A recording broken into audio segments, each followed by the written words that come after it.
Hello, everyone. This is Ed with Dual Brain MTG, and today we have a special guest, Josh. And we are discussing the last year and all the madness that ensued. Now that it's holiday time, it's time for, some looking back and ruminating on events.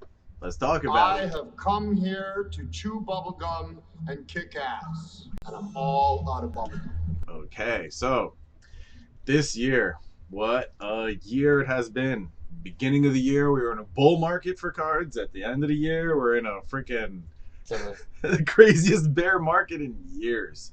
It's kind It's of not even like ridiculous. a real bear market. Yeah. It's just a freaked out market. Everybody just worried market.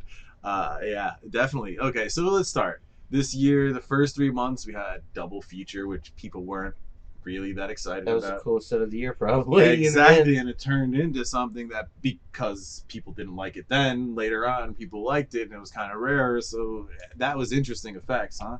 Then Capenna, we stayed out of that from the beginning over here on this channel. We knew it was gonna just. I mean, look, it was a good set. It had some good cards in it. It definitely had some cool, like the specialty cards in the collector. Triomes, They were pretty cool. The freaking gilded. It was excellent. The weird the name etched was hard triomes. too, and then look. But the thing is, we knew it was a set that wasn't going to stand up over time value wise. Well, yeah. But okay, then you had the Neon Ink Crazy Chase madness. Everybody flipped out about that. Really crappy card, really rare, really weird new treatment. Cool, interesting, different. The rest of the set was great too. It was not a bad set. They just kept on pumping it, pumping it. I don't know if they held it back. Good flavor. I mean, yeah, there was some cool excellent. stuff. I really like definitely this. A lot of commander type stuff that's gonna be good, even now or down the road. Like interesting stuff. Over here on this channel, we got monetized in the first quarter of the year, and then all the patrons soon. There's going to be a couple of patrons that have been here for a year. That's okay, awesome. I'm going to have a whole. I think the very last video at the end of the year, our live stream. I'm going to talk about that too. But yeah, it's pretty crazy. It went from all the freaking live streams every week for a long time. Oh man, it's pretty crazy where this channel's gotten. We're at past 2,500 by the end of the year. I didn't expect that. And then so after Capenna and Kaladesh, you had Baldur's Gate right after. Oof. Yeah, I think honestly, in this year, the theme is going to be, hopefully, that Wizards and Hasbro learn from this year. Like, there are stuff that's already set up, so they can't stop the ball from rolling. But hopefully, they took some notes from this year, and they're not just going to be that arrogant like that Fireside Chat. Yeah, well, the Fireside Chat, you heard them. It's based off of old data, so that's kind of where we're at. We'll wait. I'm waiting to see what they're going to do with this year's info. Hopefully, they do something. It's 2025, 2026. It's a little bit definitely. We got a few. It's down the road a bit, to say the least. So after that, you had Baldur's Gate. What a ruckus, though. That the problem with that was marketing. People they went marketing on the name, and they're like, but they're Commander making Legends. That though. They did it on purpose. Jumpstart right after, and so Double Masters 2022. That was cool. We saw the textured. We saw this interesting that they're actually doing a chase now on the back of collector's packs. Like less than 1%, you'll get the neon ink or the textured. I still think it's overprinted, even at that 1%. There's too many variations of that card still in the sets, and that kind of it still depreciates. It would be cool if that was the only way to get that card in that set. I agree. So Double Masters, I think because of the print schedule, that's the only reason it's undervalued. That's kind of crazy where Double Masters is at, actually, in my opinion. I think Double Masters should. But there's no money in left to be infused into the market. That's the problem right now. It's not that it's a bad product or that it's not worth more. It's just if you need to get rid of it, that's like what someone's like, okay, I'll pull the trigger because it's that cheap. It's not that it's really selling for its value. It's I wouldn't be surprised if the box's EV was higher than what they're going for actually. So if Hold on it one might be, second. All right, and we're back. you, Sorry about that. it might even have Choppy. inverted EVs on some of those double master boxes Oh, that it's worth pretty opening. soon we're gonna see that in the coming, unless they beat they might beat the reprints into the ground. That's the problem. Still, Right now, some of these boxes are pretty decent in terms of EV that's coming out of them. Also, if that was something we discussed earlier today was the philosophy of how you buy your cards these days. I mean, So that is a major thing that Yeah. changed this year. Rudy changing his whole purchasing philosophy, and a lot of Rudy's people telling people to go to Amazon. crazy, and he's saying that I don't have the best prices. That's a whole interesting spot I mean, that's the that reality. we're at. If you're not a player and you don't need individual cards for a deck to play, and you just want to pick up product to crack, you got to wait those few weeks till Amazon has a dump, and wait. And honestly, It's you get reliable now. Is the crazy thing about this. you can get 3 boxes for the cost of 2.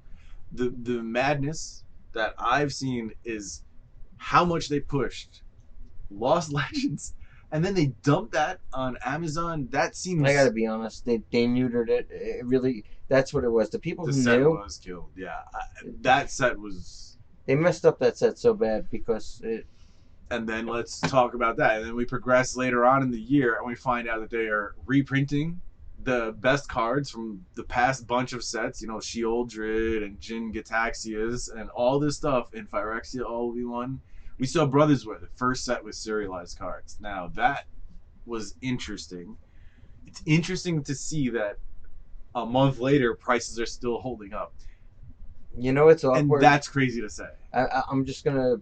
I took every single card that was made in there, and I think I had that discussion with you.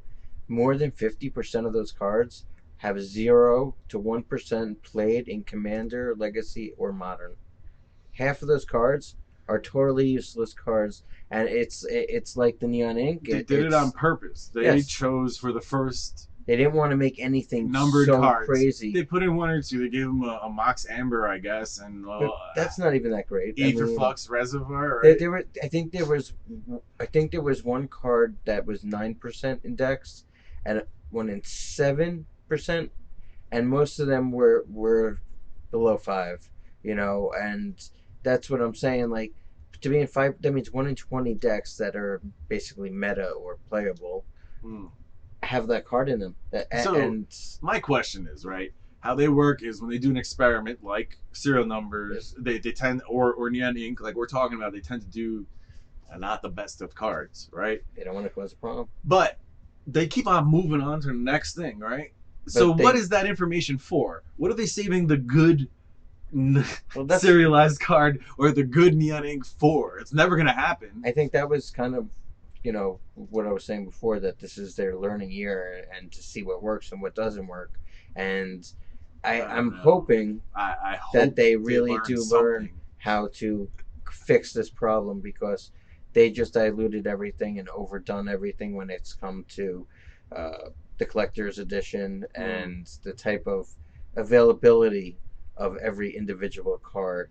I mean, I understand they have to be there and be affordable for the player, but they're taking the foils and they're just like laughing at them. Like they're making them stupid money by putting them in only collector's boxes. But honestly, the volume of them isn't anything different than like what it was before. If you look at the total, there's 10 Elish Norms coming out. There's 10 versions. I get it, but most of them is going to be garbage versions.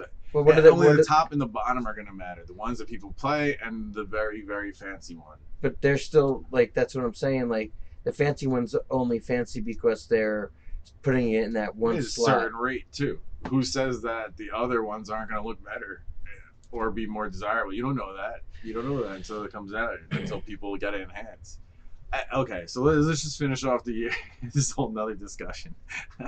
So we had Vegas MTG 30th event. That was pretty cool and kind of an interesting one-of-a-kind event that isn't going to happen again. Probably not in that sense, at least. And then you have Magic 30th product. We don't even need to talk about it. We've spoken about it enough. Move on. Yeah. And then the fireside chat, which was absolutely mind blowing to hear it. It shows the real separation between these people, and I don't know if it was done intentional, and that's my question. Did they tell them to go out there and look that stupid? I mean, that's putting it lightly. That's one of my tinfoil theories, was that by basically taking all the right answers and flipping them on their head, they're giving them free range to just say, "Oh, I didn't know," for the next 3 years. I mean, it is planned ahead, so to be very honest, I understand. But there's no way. I mean, look, they moved the Coria up a year and they moved this Eldrine set back too. I think that they need to just straighten out their shit. And if they can straighten their shit out, meaning cutting out products, moving products around, I mean, they can take 2 products out of next year and just put them in the following year. Yeah. That's just what happens. They can move it around. There's a lot of things that they can do. They're not going to. Will they? No, they're not. And it's because right now they're really hurting.